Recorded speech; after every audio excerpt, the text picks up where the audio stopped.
Hello everyone. मेरा नाम है Sandeep Das Gupta and welcome to अचीवर्ली। आज हम लोग एनसीईआरटी क्लास 9 इकोनॉमिक्स का चैप्टर 3 का पार्ट 4 शुरू करने जा रहे हैं। प्रीवियस चैप्टर के लेक्चर्स अपलोड हो चुके हैं और मैंने क्लास 9 इकोनॉमिक्स का एक सेपरेट प्लेलिस्ट भी क्रिएट कर दिया है। प्लेलिस्ट का लिंक आपको इस वीडियो के डिस्क्रिप्शन बॉक्स में मिल जाएगा, तो जो लोग नए आए हैं वहां से उन वीडियोस को देख सकते हैं। मैं पढ़ाते हुए इंपॉर्टेंट पॉइंट्स को स्टार मार्क करता हुआ चलूंगा, तो अगर आप बुक से पढ़ रहे हैं आप भी उन पॉइंट्स को स्टार मार्क कर लें, या फिर अगर आप नोट्स बना रहे हैं तो अपने नोट्स में उन पॉइंट्स को लिख लें, क्योंकि वहां से क्वेश्चन आने के चांसेस ज्यादा होते हैं। अगर आपको कुछ डाउट हो तो आप मुझसे कमेंट से पूछ सकते हैं या फिर इंस्टाग्राम पे पूछ सकते हैं। इंस्टाग्राम का लिंक आपको इस वीडियो के डिस्क्रिप्शन बॉक्स में मिल जाएगा। एनसीईआरटी के बुक्स को आप एनसीईआरटी की वेबसाइट से फ्री में डाउनलोड कर सकते हैं, तो वहां से आप इस बुक को डाउनलोड कर लें और आज का लेक्चर देखने के बाद एक बार इस चैप्टर को पढ़ लें, जिससे कि आपको और अच्छे से समझ में आ जाएगा। तो चलिए अब आज का लेक्चर शुरू करते हैं। Chapter 3, poverty as a challenge. निर्धनता एक चुनौती। हम लोगों ने प्रीवियस लेक्चर्स में चैप्टर 3 के पार्ट 1 को, पार्ट 2 को और पार्ट 3 को कवर कर लिया है। आपको इस वीडियो के डिस्क्रिप्शन बॉक्स में चैप्टर 3 के पार्ट 1, पार्ट 2 और पार्ट 3 के लेक्चर का लिंक मिल जाएगा। अगर आपने वो वीडियोस नहीं देखे हैं तो पहले आप उन्हें देख लें, फिर आज के लेक्चर के साथ कंटिन्यू करें, जिससे कि आपको और अच्छे से समझ में आएगा। आज हम लोग चैप्टर 3 के पार्ट 4 को कवर करेंगे। इसमें हम इन टॉपिक्स को एक एक करके डिटेल में समझेंगे। तो चलिए अब आज का लेक्चर शुरू करते हैं। एंटी पॉवर्टी मेजर्स, निर्धनता निरोधी उपाय।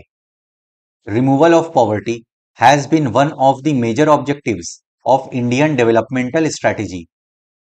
भारत के डेवलपमेंटल स्ट्रैटेजी का एक मेन ऑब्जेक्टिव रहा है रिमूवल ऑफ पॉवर्टी, मतलब पॉवर्टी को खत्म करना।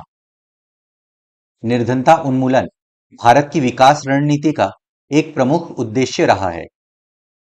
The current anti poverty strategy of the government is based broadly on two planks. First, promotion of economic growth. Second, targeted anti-poverty programs. Government का जो करंट एंटी पॉवर्टी स्ट्रेटेजी है वो दो चीजों पे बेस्ड है। पहला है इकोनॉमिक ग्रोथ को प्रमोट करना और दूसरा है टारगेटेड एंटी पॉवर्टी प्रोग्राम्स को चलाना। सरकार की वर्तमान निर्धनता निरोधी रणनीति मोटे तौर पर दो कारकों, पहला आर्थिक समृद्धि को प्रोत्साहन और दूसरा लक्षित निर्धनता निरोधी कार्यक्रमों पर निर्भर है। Over a period of 30 years lasting up to the early 80s, there were little per capita income growth and not much reduction in poverty. 1950s से अर्ली 1980s तक, मतलब लगभग 30 सालों के दौरान पॉवर्टी में कोई कमी नहीं आई और पर कैपिटा इनकम में बहुत ही कम ग्रोथ देखने को मिला। 1980 के दशक के आरंभ तक समाप्त हुए 30 वर्ष की अवधि के दौरान प्रति व्यक्ति आय में कोई वृद्धि नहीं हुई और निर्धनता में भी अधिक कमी नहीं आई। Official poverty estimates, which were about 45% in the early 1950s, remained the same even in the early 80s. 1950s के स्टार्ट में ऑफिशियल पॉवर्टी एस्टिमेट्स यानी पॉवर्टी रेशियो लगभग 45% था, जो अर्ली 80s में भी सेम ही रहा। 1950 के दशक के आरंभ में आधिकारिक निर्धनता अनुमान 45% का था और 1980 के दशक के आरंभ में भी वही बना रहा।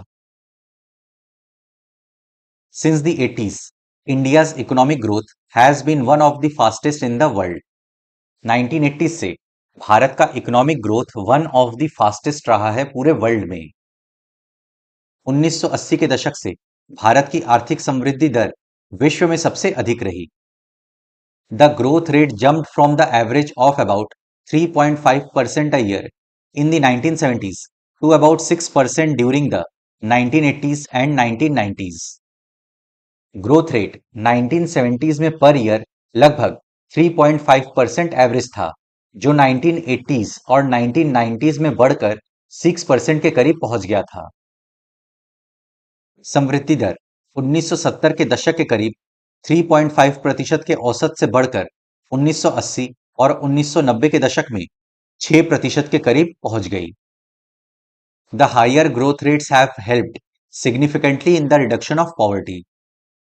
भारत में हाई इकोनॉमिक ग्रोथ रेट ने पॉवर्टी को कम करने में एक महत्वपूर्ण भूमिका निभाई है। विकास की उच्च दर ने निर्धनता को कम करने में एक महत्वपूर्ण भूमिका निभाई है। Therefore, it is becoming clear that there is a strong link between economic growth and poverty reduction. देखिए, इससे इतना तो क्लियर हो गया कि इकोनॉमिक ग्रोथ और पॉवर्टी रिडक्शन के बीच में एक लिंक है। जब इकोनॉमिक ग्रोथ हाई होगा तब पॉवर्टी कम होगी।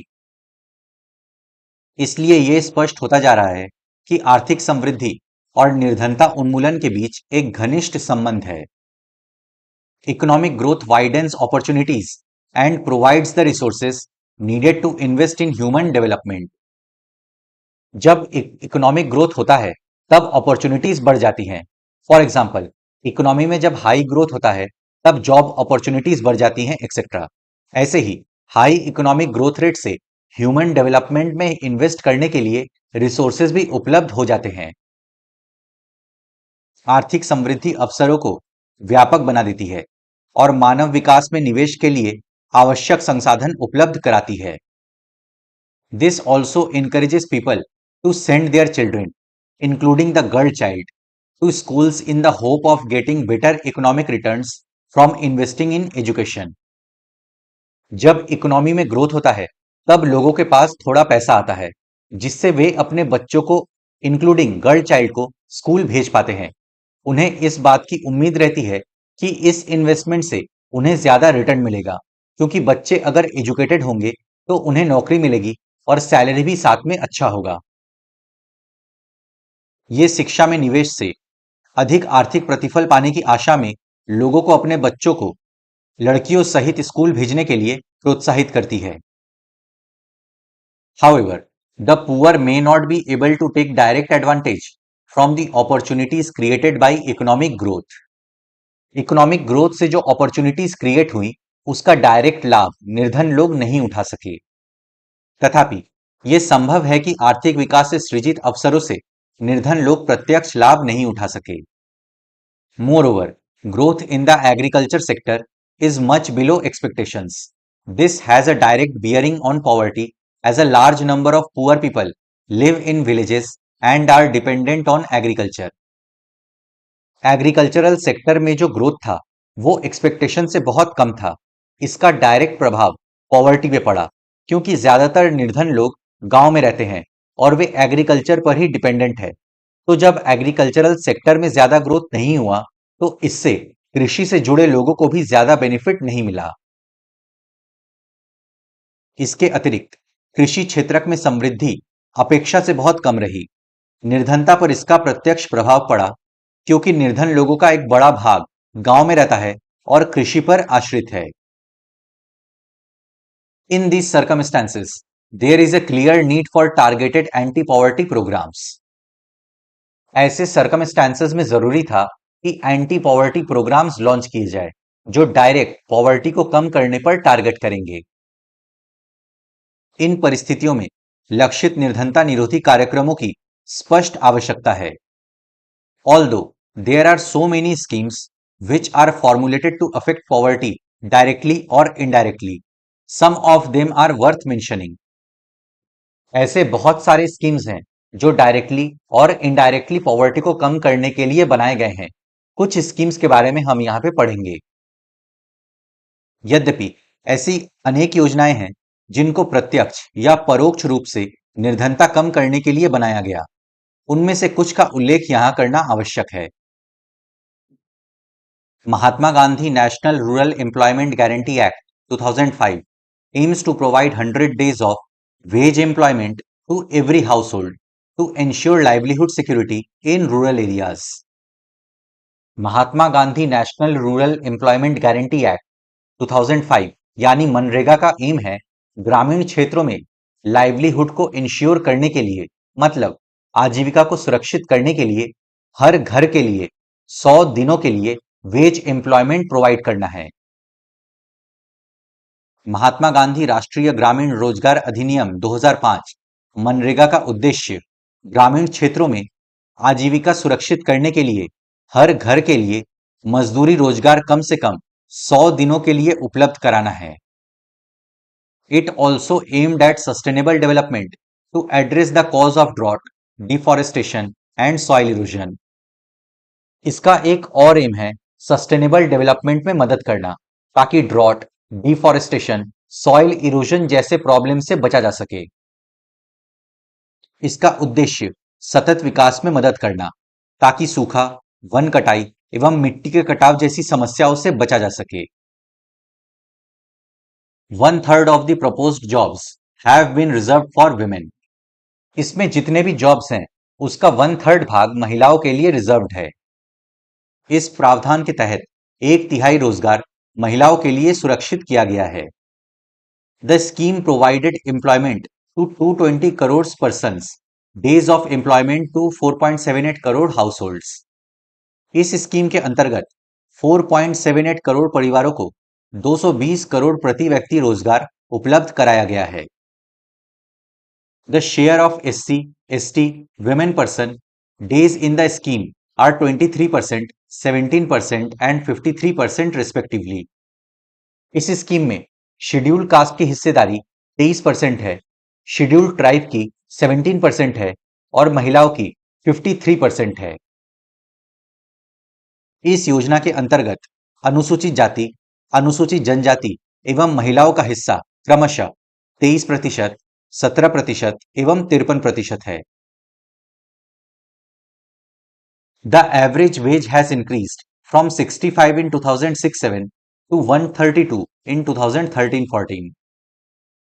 2006-07 में एवरेज वेज 65 रुपए था, जो बढ़कर 2013-14 में 132 रुपए हो गया है। औसतन रोजगार वर्ष 2006-07 में 65 रुपए से बढ़कर 132 रुपए वर्ष 2013-14 में कर दिया गया है। Recently, in March 2018, the wage rate for unskilled manual workers has been revised.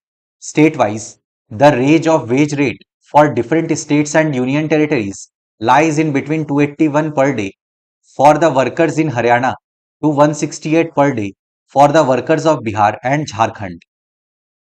मार्च 2018 में state wise unskilled manual workers के लिए वेज रेट को रिवाइज कर दिया गया है। डिफरेंट स्टेट्स और यूनियन टेरिटरीज में wage rate 281 rupees per day से लेकर 168 रुपीस पर डे के बीच में वैरी करता है। 281 रुपीस पर डे हरियाणा के वर्कर्स के लिए और 168 रुपीस पर डे बिहार और झारखंड के वर्कर्स के लिए है। हाल ही में मार्च 2018 में विभिन्न राज्यों में अकुशल मैनुअल श्रमिकों के लिए मजदूरी दर संशोधित कर दी गई है। इन राज्यों एवं संघ शासित प्रदेशों में मजदूरी दर की सीमा परिसर 281 रुपए प्रतिदिन से 168 रुपए प्रतिदिन तय की गई है। The central government will also set up a national employment guarantee fund. Central government national employment guarantee fund भी सेटअप करेगी। केंद्र सरकार राष्ट्रीय रोजगार गारंटी कोष भी स्थापित करेगी। Similarly, state governments will also set up state employment guarantee fund for the implementation of the scheme. इस स्कीम के इंप्लीमेंटेशन के लिए स्टेट गवर्नमेंट भी state employment guarantee fund setup करेगी। इसी तरह राज्य सरकारें भी योजना के कार्यान्वयन के लिए राज्य रोजगार गारंटी कोष की स्थापना करेंगी। Under the programme, if the applicant is not provided employment within 15 days, he will be entitled to daily unemployment allowance. इस प्रोग्राम के अंडर में अगर किसी एप्लीकेंट को 15 दिन के अंदर एम्प्लॉयमेंट नहीं प्रोवाइड किया गया तो वो डेली अनएम्प्लॉयमेंट अलाउंस यानी दैनिक बेरोजगार भत्ते का हकदार होगा। कार्यक्रम के अंतर्गत अगर आवेदक को 15 दिन के अंदर रोजगार उपलब्ध नहीं कराया गया तो वो दैनिक बेरोजगार भत्ते का हकदार होगा। Another important scheme is the National Food for Work program, which has implemented in 2004 in the 150 most backward districts of the country.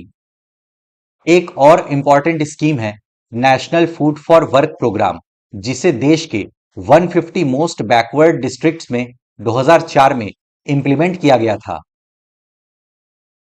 एक और महत्वपूर्ण योजना राष्ट्रीय काम के बदले अनाज कार्यक्रम है, जिसे 2004 में देश के सबसे पिछड़े 150 जिलों में लागू किया गया था। This programme is for all those rural poor who require wage employment and are willing to do unskilled manual work. ये प्रोग्राम उन सभी ग्रामीण निर्धन लोगों के लिए है जिन्हें वेज एम्प्लॉयमेंट यानी मजदूरी पर रोजगार की आवश्यकता है और जो अनस्किल्ड मैनुअल वर्क करने को तैयार हैं। ये कार्यक्रम उन सभी ग्रामीण निर्धनों के लिए है जिन्हें मजदूरी पर रोजगार की आवश्यकता है और जो अकुशल शारीरिक काम करने के इच्छुक हैं। It has been implemented as a 100% centrally funded program and food grains are being provided free of cost to the states. इसे 100% सेंट्रली फंडेड प्रोग्राम के रूप में इंप्लीमेंट किया गया है और स्टेट्स को free of cost food grains provide कराए जा रहे हैं।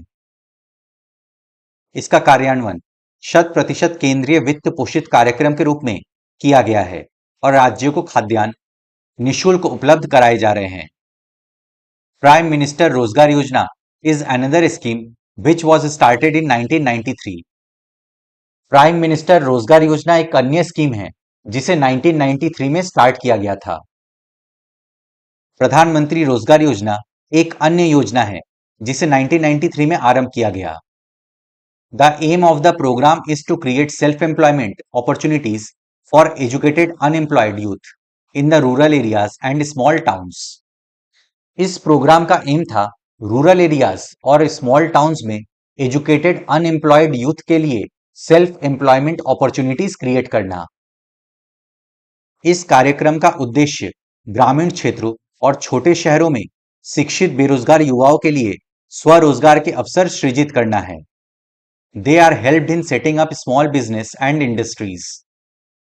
जो एजुकेटेड अनएम्प्लॉयड यूथ थी उनको बिजनेस और इंडस्ट्री सेटअप करने में मदद की जाती थी। उन्हें लघु व्यवसाय और उद्योग स्थापित करने में उनकी सहायता दी जाती थी। Rural employment generation programme was launched in 1995। Rural employment generation programme को 1995 में लॉन्च किया गया। ग्रामीण रोजगार सृजन कार्यक्रम का आरंभ 1995 में किया गया। The aim of the program is to create self-employment opportunities in rural areas and small towns. इस प्रोग्राम का एम था रूरल एरियाज और स्मॉल टाउन्स में सेल्फ एम्प्लॉयमेंट अपॉर्चुनिटीज को क्रिएट करना। इसका उद्देश्य ग्रामीण क्षेत्रों और छोटे शहरों में स्वरोजगार के अवसर सृजित करना है। A target for creating 25 lakh new jobs has been set up for the program under the 10th 5-year plan. 10th 5-year plan में इस प्रोग्राम के अंतर्गत 25 लाख नए जॉब अपॉर्चुनिटीज क्रिएट करने का टारगेट रखा गया। 10वीं पंचवर्षीय योजना में इस कार्यक्रम के अंतर्गत 25 लाख नए रोजगार के अवसर सृजित करने का लक्ष्य रखा गया है। स्वर्ण जयंती ग्राम स्वरोजगार योजना वॉज लॉन्च्ड इन 1999। स्वर्ण जयंती ग्राम स्वरोजगार योजना 1999 में लॉन्च किया गया। स्वर्ण जयंती ग्राम स्वरोजगार योजना का आरंभ 1999 में किया गया। The programme aims at bringing the assisted poor families above the poverty line by organizing them into self-help groups through a mix of bank credits and government subsidy. इस प्रोग्राम का एम है कि पुअर फैमिलीज को self help groups में organise करके bank loan और government subsidy provide करके उन्हें पॉवर्टी लाइन के ऊपर लाना है। इस कार्यक्रम का उद्देश्य सहायता प्राप्त निर्धन परिवारों को स्व सहायता समूहों में संगठित कर बैंक ऋण और सरकारी सहायकी के संयोजन द्वारा निर्धनता रेखा से ऊपर लाना है। अंडर द प्रधानमंत्री ग्रामोदय योजना launched in 2000, additional central assistance is given to states for basic services such as primary health, primary education, rural shelter, rural drinking water and rural electrification. प्रधानमंत्री ग्रामोदय योजना 2000 में लॉन्च हुआ था। इस प्रोग्राम में स्टेट्स को सेंट्रल गवर्नमेंट द्वारा कुछ एडिशनल असिस्टेंस दिया जाता था ताकि स्टेट्स बेसिक फैसिलिटीज जैसे primary health, primary education, rural shelter, rural drinking water, rural electrification को इंश्योर कर सके।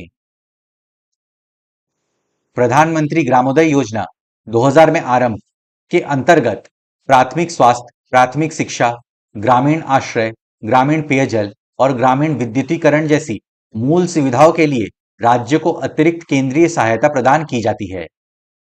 Another important scheme is Antyodaya Anna Yojana, about which you will be reading more in the next chapter. एक और important scheme है अंत्योदय अन्न योजना, इसके बारे में हम नेक्स्ट चैप्टर में पढ़ेंगे। एक और महत्वपूर्ण योजना अंत्योदय अन्न योजना है, जिसके बारे में आप अगले अध्याय में विस्तार से पढ़ेंगे। The results of these programmes have been mixed. इन प्रोग्राम्स का मिक्स्ड रिजल्ट है। इन कार्यक्रमों के मिले जुले परिणाम हुए हैं। One of the major reasons for less effectiveness is the lack of proper implementation and right targeting. इन प्रोग्राम्स का लेस इफेक्टिव होने के पीछे रीजन है कि इनको अच्छे से टारगेट नहीं किया गया था और इनको प्रॉपरली इंप्लीमेंट भी नहीं किया गया था। उनके कम प्रभावी होने का एक मुख्य कारण उचित कार्यान्वयन और सही लक्ष्य निश्चित करने की कमी है। Moreover, there has been a lot of overlapping of schemes. इसके अलावा भी बहुत सारे एक जैसे स्कीम्स ओवरलैप भी कर रहे थे। इसके अतिरिक्त कुछ योजनाएं परस्पर व्यापी भी हैं। Despite good intentions, the benefits of these schemes are not fully reached to the deserving poor. इन प्रोग्राम्स की अच्छी नीयत के बावजूद भी इनका बेनिफिट डिजर्विंग पुअर पीपल को पूरे तरीके से नहीं मिल पाया। अच्छी नीयत के बावजूद इन योजनाओं के लाभ उनके पात्र निर्धनों को पूरी तरह नहीं मिल पाए। Therefore, the major emphasis in recent years is on proper monitoring of all the poverty alleviation programs. इसलिए रिसेंट ईयर्स में इस बात का ध्यान रखा गया है कि पॉवर्टी एलिविएशन प्रोग्राम्स को अच्छे से मॉनिटर किया जाए, ताकि यह पता चल सके कि लोगों को इनका बेनिफिट मिल रहा है या नहीं। इसलिए हाल के वर्षों में निर्धनता उन्मूलन कार्यक्रमों के उचित परिवीक्षण पर अधिक बल दिया गया है। अब हम लोग का नेक्स्ट टॉपिक है द चैलेंजेस अहेड, भावी चुनौतियां। Poverty has certainly declined in India, but despite the progress, poverty reduction remains India's most compelling challenge. Bharat में पॉवर्टी कम तो हुई है, बट इस प्रोग्रेस के बावजूद पॉवर्टी रिडक्शन भारत के लिए एक बहुत बड़ा चैलेंज है। भारत में निर्धनता में निश्चित रूप से गिरावट आई है, लेकिन प्रगति के बावजूद निर्धनता उन्मूलन भारत की एक सबसे बाध्यकारी चुनौती है। Wide disparities in poverty are visible between rural and urban areas and among different states. Certain social and economic groups are more vulnerable to poverty. Different states में और रूरल एरियाज में और अर्बन एरियाज में poverty में बहुत ज्यादा असमानता है। कुछ सोशल और इकोनॉमिक ग्रुप्स पॉवर्टी के प्रति ज्यादा वल्नरेबल भी हैं। ग्रामीण और शहरी क्षेत्रों और विभिन्न राज्यों में निर्धनता में व्यापक असमानता है। कुछ सामाजिक और आर्थिक समूह निर्धनता के प्रति अधिक असुरक्षित हैं। Poverty reduction is expected to make better progress in the next 10 to 15 years. ऐसा एक्सपेक्ट किया जा रहा है कि नेक्स्ट 10 to 15 ईयर्स में पॉवर्टी रिडक्शन में बेटर प्रोग्रेस देखने को मिलेगा। आशा की जा रही है कि निर्धनता उन्मूलन में अगले 10 से 15 वर्षों में अधिक प्रगति होगी। This would be possible mainly due to higher economic growth, increasing stress on universal free elementary education, declining population growth, increasing empowerment of the women, and the economically weaker sections of society. ऐसा इसलिए possible हो सकेगा क्योंकि अब higher economic growth पे focus किया जा रहा है, यूनिवर्सल फ्री एलिमेंट्री एजुकेशन पे फोकस किया जा रहा है, पॉपुलेशन ग्रोथ में डिक्लाइन हो रहा है, वुमेन और सोसाइटी में जो इकोनॉमिकली वीकर सेक्शंस हैं उनके एम्पावरमेंट को बढ़ावा दिया जा रहा है। यह मुख्यतः उच्च आर्थिक समृद्धि, सर्वजनीन निशुल्क प्राथमिक शिक्षा पर जोर, जनसंख्या विकास में गिरावट, महिलाओं और समाज के आर्थिक रूप से कमजोर वर्गों के बढ़ते सशक्तिकरण के कारण संभव हो सकेगा। The official definition of poverty, however, captures only a limited part of what poverty really means to people. Poverty का जो ऑफिशियल डेफिनेशन है वो पॉवर्टी के एक लिमिटेड पार्ट को कैप्चर करता है। लोगों के लिए निर्धनता की आधिकारिक परिभाषा उनके केवल एक सीमित भाग पर लागू होती है। It is about A minimum subsistence level of living rather than a reasonable level of living. Poverty का जो डेफिनेशन है वो minimum subsistence level of living की बात करता है, वो रीजनेबल लेवल ऑफ लिविंग की बात नहीं करता। ये न्यूनतम जीवन निर्वाह के उचित स्तर की अपेक्षा जीवन निर्वाह के न्यूनतम स्तर के विषय में है। Many scholars advocate that we must broaden the concept into human poverty. बहुत सारे स्कॉलर्स का कहना है कि पॉवर्टी का जो कॉन्सेप्ट है उसे ब्रॉड करके ह्यूमन पॉवर्टी तक कर देना चाहिए। देखिए, ह्यूमन पॉवर्टी एक ऐसा सिचुएशन है जब लोग लो स्टैंडर्ड ऑफ लिविंग में रहते हैं, उनके पास बेसिक फैसिलिटीज तक अवेलेबल नहीं होती, जैसे food, clean water, health care facility, shelter etcetera. अनेक बुद्धिजीवियों ने इसका समर्थन किया है कि निर्धनता की अवधारणा का विस्तार मानव निर्धनता तक कर देना चाहिए। A large number of people may have been able to feed themselves, but do they have education or shelter or health care or job security or self confidence? Are they free from caste and gender discrimination? Is the practice of child labor still common? एक large number of people हो सकता है अपना भोजन जुटाने में समर्थ हो, but क्या उनके पास एजुकेशन है? क्या उनके पास रहने को घर है? क्या उनके पास हेल्थ केयर फैसिलिटीज अवेलेबल हैं? क्या उनके पास जॉब सिक्योरिटी है या सेल्फ कॉन्फिडेंस है? क्या वे कास्ट एंड जेंडर डिस्क्रिमिनेशन से फ्री हैं? क्या चाइल्ड लेबर का प्रैक्टिस अभी भी कॉमन है? हो सकता है कि बड़ी संख्या में लोग अपना भोजन जुटाने में समर्थ हों, लेकिन क्या उनके पास शिक्षा है या घर है या स्वास्थ्य सेवा की सुविधा है या रोजगार की सुरक्षा है या आत्मविश्वास है? क्या वे जाति और लिंग आधारित भेदभाव से मुक्त हैं? क्या बाल श्रम की प्रथा अभी भी प्रचलित है? World wide experience shows that with development the definition of what constitutes poverty also changes. World wide experience से हमें यह पता चला है कि डेवलपमेंट के साथ पॉवर्टी का जो डेफिनेशन है वो भी बदलता है। विश्वव्यापी अनुभव बताते हैं कि विकास के साथ निर्धनता की परिभाषा भी बदली है। Eradication of poverty is always a moving target. Hopefully, we will be able to provide the minimum necessary in terms of only income to all people by the end of next decade. Poverty eradication कोई fix target नहीं है, बल्कि एक moving target है। ऐसा उम्मीद है कि नेक्स्ट डिकेड के अंत तक सभी लोगों को एक मिनिमम नेसेसरी इनकम प्रोवाइड करा सकेंगे।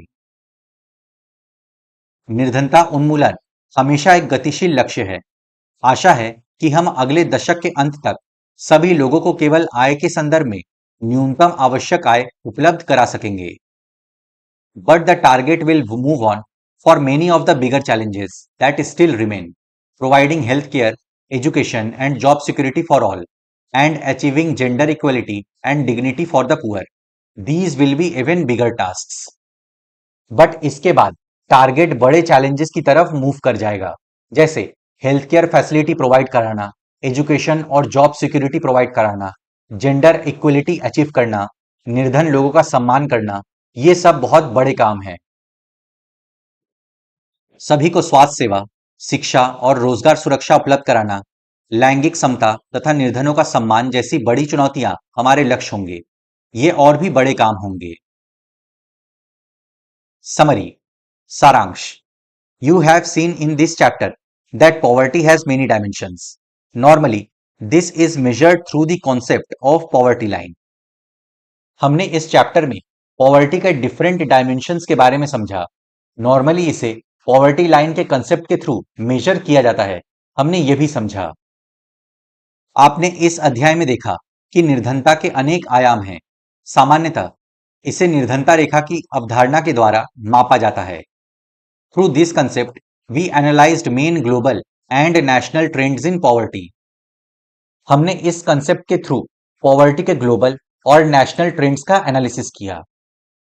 इस अवधारणा के द्वारा हमने निर्धनता में मुख्य वैश्विक तथा राष्ट्रीय प्रवृत्तियों का विश्लेषण किया है। But in recent years, analysis of poverty is becoming rich through a variety of new concepts like social exclusion. But recent years में पॉवर्टी का analysis variety of new concepts का यूज करके किया जा रहा है, जैसे सोशल एक्सक्लूजन।